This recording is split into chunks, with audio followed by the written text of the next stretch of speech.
سانی دنشتا پا جهان وطنا ستال خیستا آب و هوا نا قربان سر ملتا مال ملتا نا قربان زمونگ زان زمونگ جنان وطنا سانی دنشتا پا جهان وطنا ستال خیستا آب و هوا نا قربان سر ملتا مال ملتا نا قربان ستال خیستا آب و هوا نا قربان سر ملتا مال ملتا نا قربان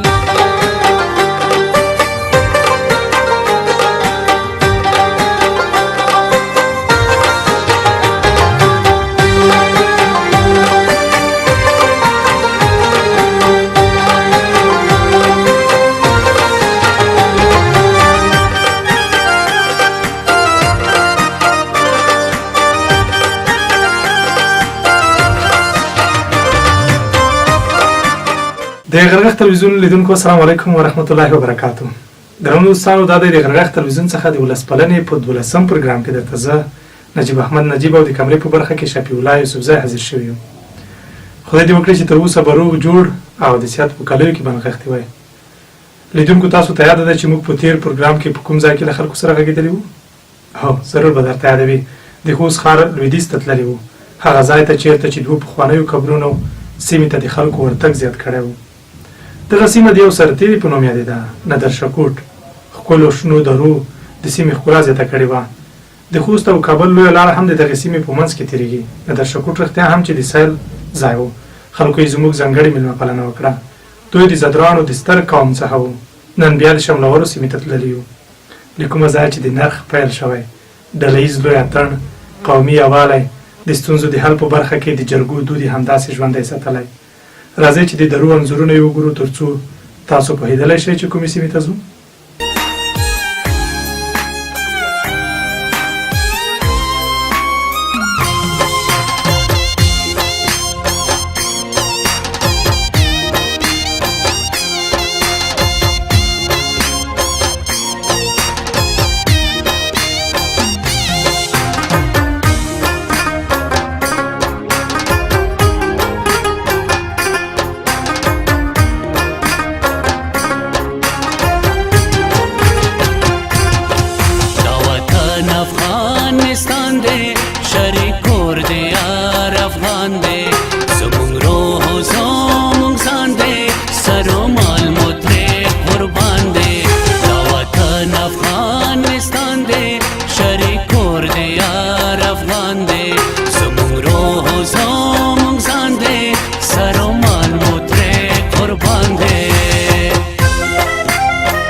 کوم تصویرونه مو چې ولیدل دا د یوې داسې سیمې دي چې د جلغوزیو چارمغزو تر څنګ د پرګیو په نوم د وچې میوې زیاتې ونې لري. خلک یې هم له همدې شتمنۍ له امله شتمن دي. دغه سیمه د یوې ولسوالۍ تشکیلات لري. د منګلو مسخیل ولسوالۍ ده. د مسخیل ولسوالۍ کې زیات کلي داخليږي. موږ د ځینو نورو کلیو تر څنګ د زوړ کوټ ته هم ورغلو. زوړ کوټ په پخواني شکل کوچنی بازار لري. خلک یې زموږ په لیدو خوشحاله شول. ما ته هم پخواني کیسټونو کې لیدلي زموږ د هېواد د خلکو د مخکیني ژوند انځورونه رایاد شول. تر پایه راسره پاتې شئ او د خپرونې په اوږدو کې به د منګلو د قوم د شاخونو په اړه، د هغه سپینګري خبرې واورئ چې زموږ سره یې کړې دي. دا د آزادۍ خاوره دا د جګو غرو وطن دا د ننګیالو وطن دا د ننګیالو وطن دا د ننګیالو وطن دا د ننګیالو وطن دا د آزادۍ خاوره دا د جګو غرو وطن دا د ننګیالو وطن دا د ننګیالو وطن دا د ننګیالو وطن دا د ننګیالو وطن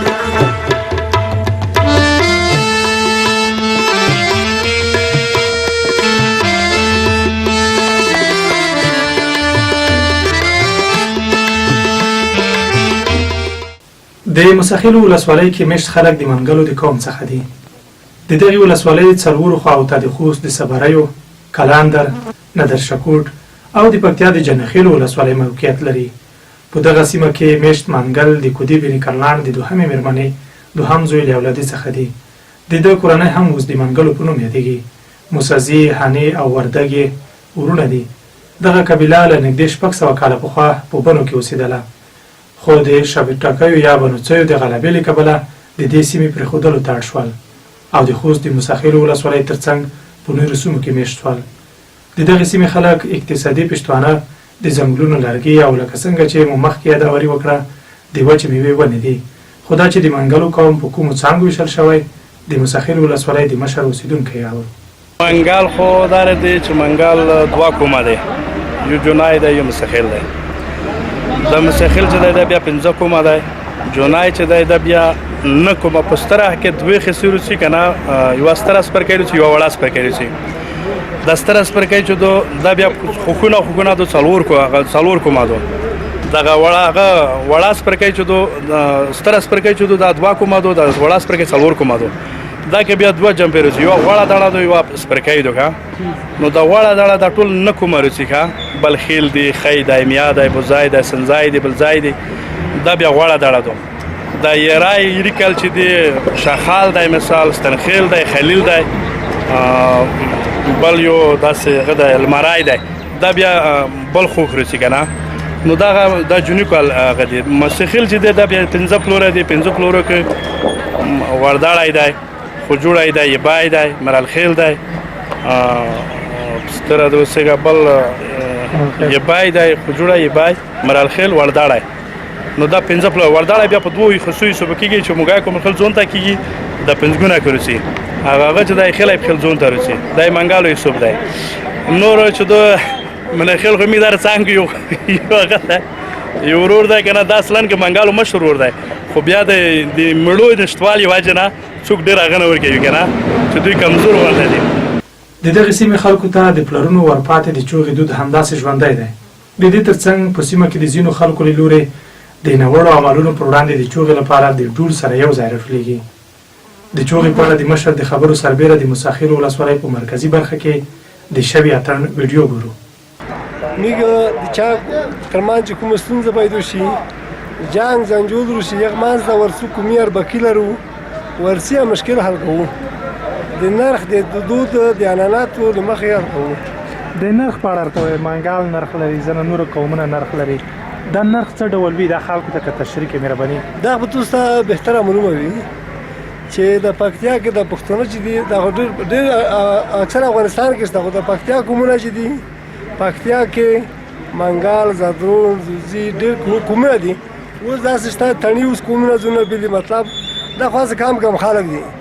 خو د نرخ چې دی منګال نه خلک یې چې چېرته چا چې دعا شي چې منګال نرخ څه وکړه، نو دغه نه دا معلومېږي چې د منګال نرخ چې دی دا د ټولو قومونو مخته دی. د منګال بیا د نرخ نه ملاتړ کوي. دا نه چې د نورو قومونو کومه خبره وکړي هغه پرېږدي. منګال چې نرخ پرېکړه وکړي، فیصله وکړي، هغې نه تر اخره پرې ملاتړ کوي.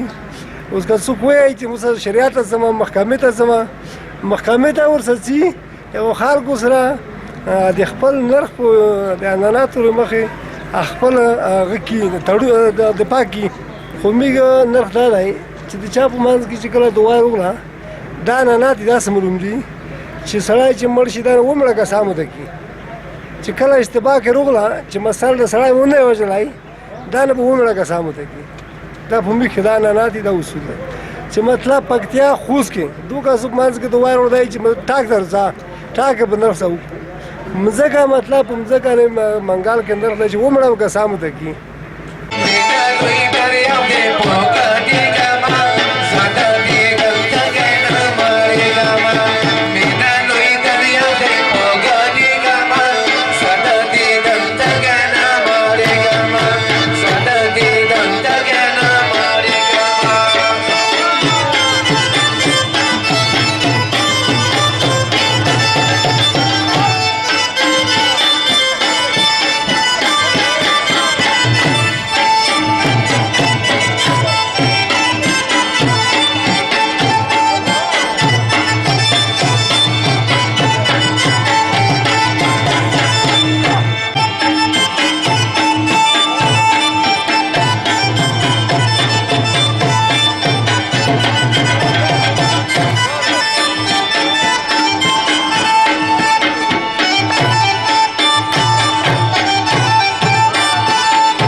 د یادې ولسوالۍ د خلکو په خبره چې دغلته د ښوونیزو مرکزونو نشتون د دې سیمې ډېری ځوانان د علم له نعمته بې برخې پاتې کړي دي.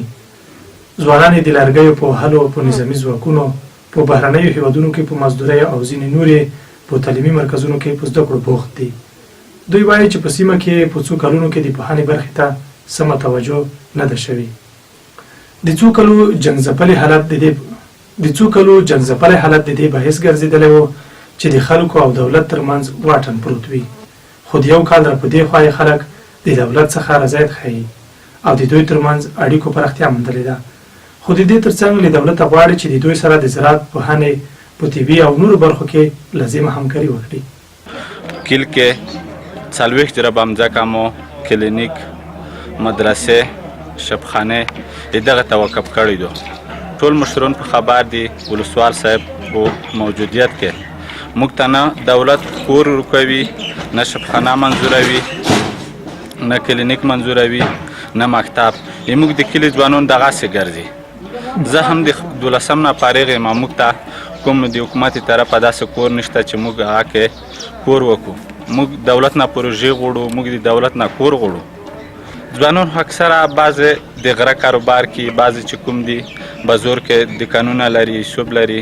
موږ اکثره ځوانان په دا نه مصروف دي. کوم نشې یو بل شی دغه نه دي مصروف. پوه شوه. بعضې کوم چې دي یا تعلیم کې مصروف دي. بازور کې خپله شخصي خپل ژبه پیسه مصرفوي، ولته مصروف دي. و ښکل ښکل ځوانان لرو، خو دلته د دولت نه موږ کور غواړو، پروژه غواړو.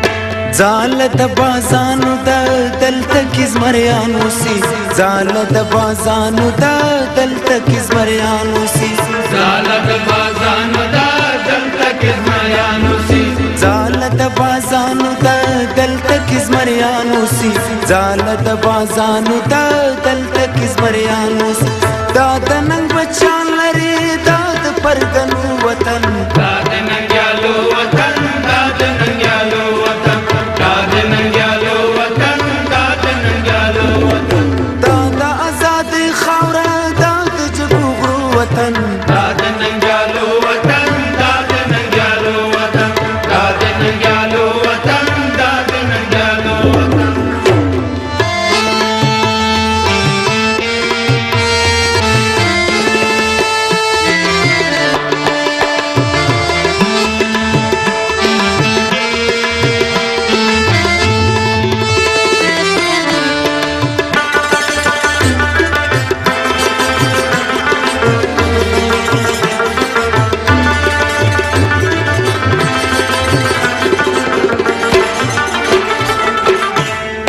چاته بسر ټټ نکړم سوچ روح می تن کی وی چاته بسر ټټ نکړم سوچ روح می تن کی وی چاته بسر ټټ نکړم سوچ روح می تن کی وی چاته بسر ټټ نکړم سوچ روح می تن کی وی چاته بسر ټټ نکړم سوچ روح می تن کی وی دلته افغانان اوسې دا د توریالو وطن دا د ننګیالو وطن دا د ننګیالو وطن دا د ننګیالو وطن دا د ننګیالو وطن د مقرراتو له مخې د مساخیل ولسوالۍ چارې باید د همدغې ولسوالۍ له دولتي ارګانونو سمبالې شي او د خلکو ستونزو ته د ولسوالۍ اداره باید جواب ویلی وه خو د ولسوالۍ د ولسوال په خبره چې پخوا د وسلوالو مخالفینو د تهدیدونو له کبله خلکو نشوه کولی چې خپلې ستونزې په ولسوالۍ کې هوارې کړي نو خلک به د ولایت مرکزي ادارې ته مراجعه کوله موږ چې ولیدل مراجعین دومره زیات نه وو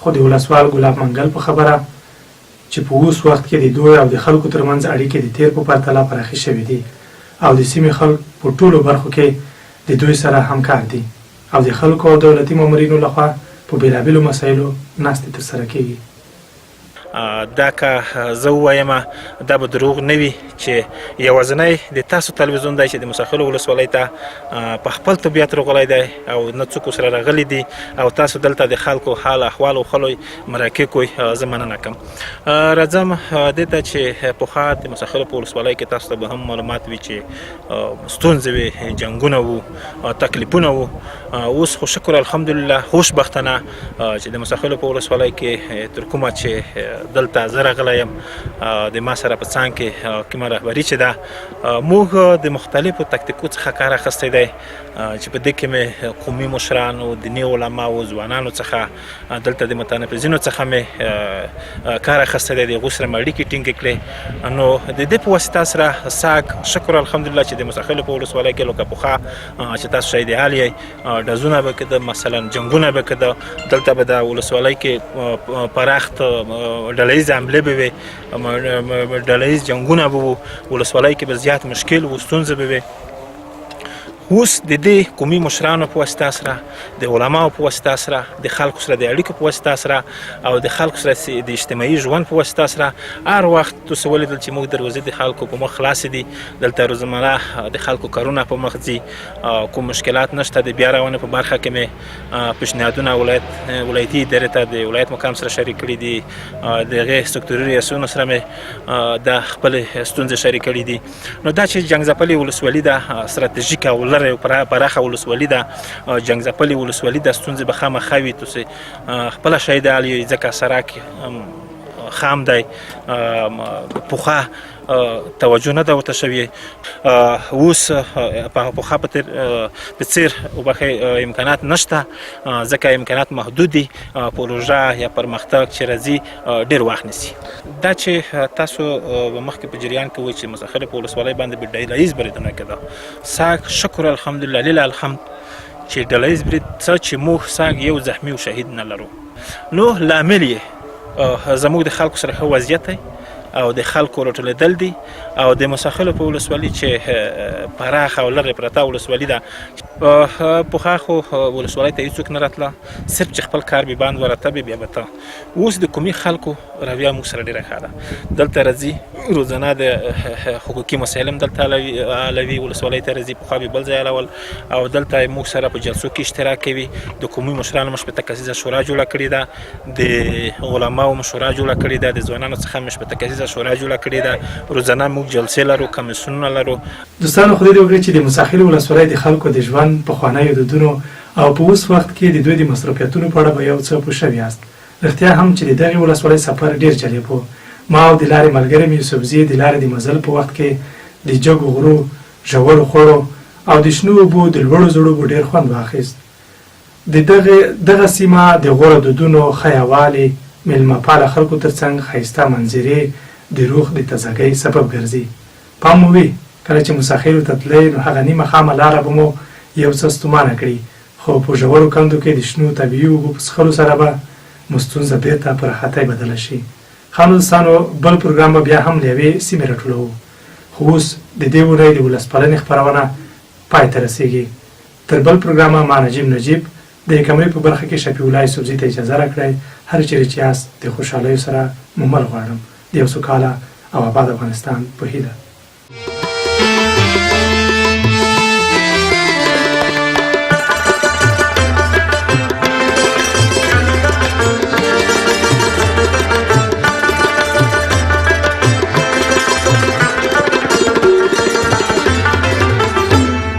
زال د بازانو د دلته کې زمریانو سي زال د بازانو د دلته کې زمریانو سي زال د بازانو د دلته کې زمریانو سي زال د بازانو د دلته کې زمریانو سي زال د بازانو د دلته کې زمریانو سي دا د ننګ بچان لري دا د پرګنو وطن دا د ننګیالو وطن دا د ننګیالو وطن دا د ننګیالو وطن دا د ننګیالو وطن دا د آزاد خاوره دا د جګو وطن دا د ننګیالو وطن دا د ننګیالو وطن دا د ننګیالو وطن دا د ننګیالو وطن